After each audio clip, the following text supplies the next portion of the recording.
the day the police were no longer needed. It was August 19th, 1966. Chinese students launched a fight for social justice, for the rights of the oppressed in China. It was widely believed that the patriarchal system in China had been created by the 1% and held down women, minorities, and the working class.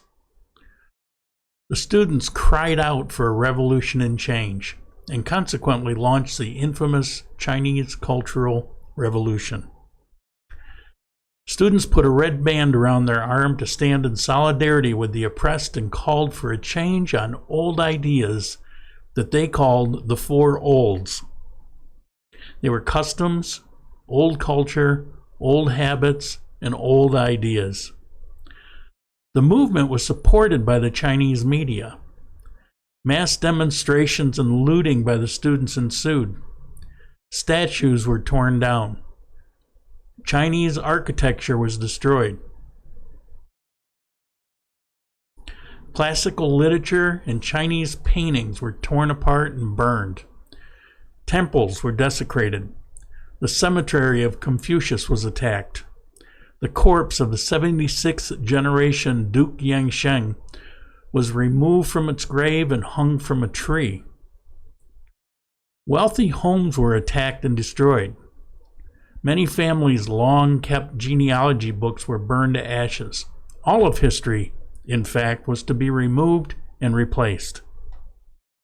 This was a center meaning of the Cultural Revolution, that China was going to destroy every trace of its bourgeois, privileged past and replace it with a new culture built on the principles of Maoism and Marxism. Communist leaders like the President Liu were taken out of power and replaced with men Mao believed were not critical of his reign. Public leaders who were considered to be oppressive were tried by angry mobs and vigilantes.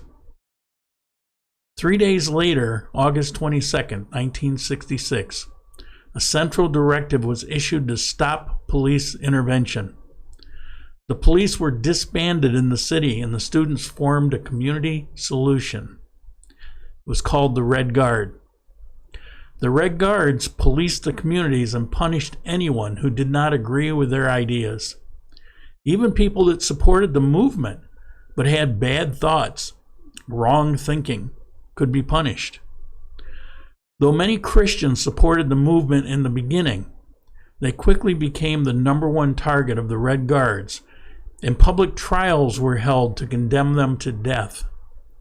Many of those that were on board with the cause of the revolution in the beginning saw that it was not really what they had signed up for, but by then it was too late.